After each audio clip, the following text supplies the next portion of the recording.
बड़ी खबर आपको बता दें, जहां देश में बेलगाम होता जा रहा है कोरोना का आंकड़ा। 24 घंटे में अब तक के सबसे ज्यादा नए मामले सामने आए हैं। 75,760 नए मामले 24 घंटे में रिकॉर्ड दर्ज हुए हैं। वहीं कोरोना मामले जो हैं 33 लाख के पार पहुंच गए। तो एक दिन में 75,000 के पार मामले, तो एक दिन में 1,023 लोगों की मौत हुई है और कोरोना से अब तक 60,472 लोगों की मौत हो चुकी है।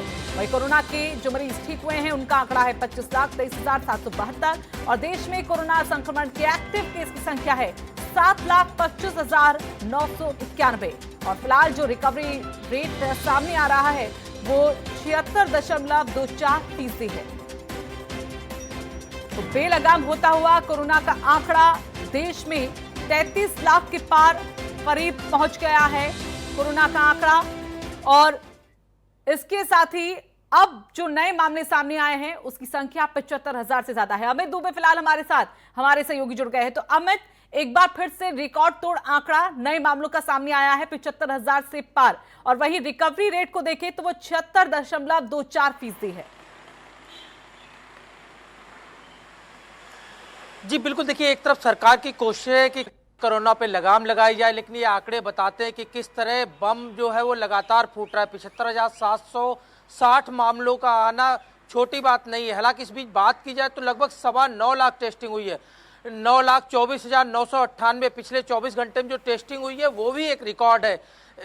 अगर हम मृतकों की बात करें तो अब तक 60,000 ज्यादा लोग मारे जा चुके हैं। लेकिन सबसे बड़ी चीज कि दिल्ली जो देश की राजधानी, जिसमें लगातार महामारी को लेकर जो कयास लगाए जा रहे थे कि कंट्रोल हो गया है, अरविंद केजरीवाल खुद अपनी पीठ थपथपा रहे थे, लेकिन रिकवरी रेट जिस तरह से गिरा है, दिल्ली में भी मरीजों की संख्या लगातार बढ़ी है।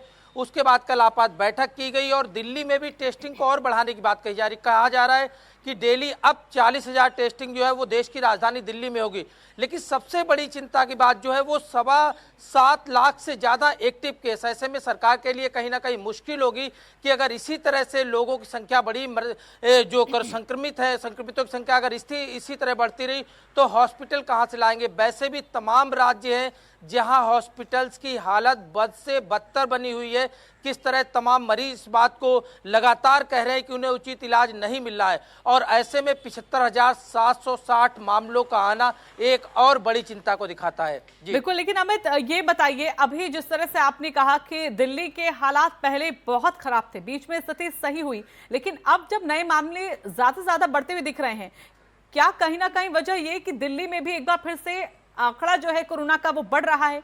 इसके साथ ही हम कुछ और राज्यों को लेकर भी जानना चाहेंगे, क्या दिल्ली के साथ साथ ही कुछ और ऐसे राज्य जहां पर लगातार जो रफ्तार है वो बढ़ रही है?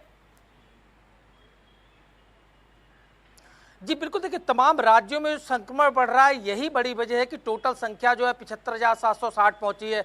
ऐसा नहीं है देश की राजधानी में ही मामले बढ़े, तमाम जगह। यूपी की बात करें तो अभी किस तरह से खुद हाई कोर्ट ने संज्ञान लिया और हाई कोर्ट ने यह भी कहा कि मुख्य सचिव को तलब किया और मुख्य सचिव से यह भी मांगा कि कोरोना के लेके क्या कुछ तैयारियां सरकार की है और हाई कोर्ट में पेश किया जाए। तो जाहिर तौर पे हाई कोर्ट यूपी सरकार की तैयारियों से खुश नहीं है। तो अन्य राज्यों की अगर बात करें, चाहे तेलंगाना की बात करें, आंध्रा की बात करें, महाराष्ट्र की बात करें, लगातार अपने आप में बढ़ोतरी कर रहे हैं। और एक बड़ी वजह यह भी मानी जा रही है, जिसकी मैं लगातार बात कर रहा हूं, 9.25 लाख टेस्टिंग, यानी 9,24,000 ज्यादा टेस्टिंग भी अपने आप में मायने रखती है। और एक ही विकल्प है सरकार के पास, क्योंकि कोई वैक्सीन नहीं है, कोई दवा नहीं है, किस तरह से लोगों को ज्यादा से ज्यादा टेस्ट किए जाए और जो संक्रमित है उन्हें चिन्हित किया जाए, उन्हें अलग थलग किया जाए। लेकिन सबसे बड़ी चीज कि मामलों पे कंट्रोल नहीं हो रहा है। ऐसे में तमाम राज्यों में अब तमाम चीजें खुल चुकी है। दिल्ली में बात करें तो दिल्ली में भी होटल्स खुल चुके हैं। हालांकि सीधे तौर पर शासन और प्रशासन दोनों के सामने ये चुनौती कि आखिरकार कोरोना के आंकड़ों पर रोकथाम कैसे की जाए। चलिए, धन्यवाद आपका फिलहाल अमित हमारे साथ जुड़ने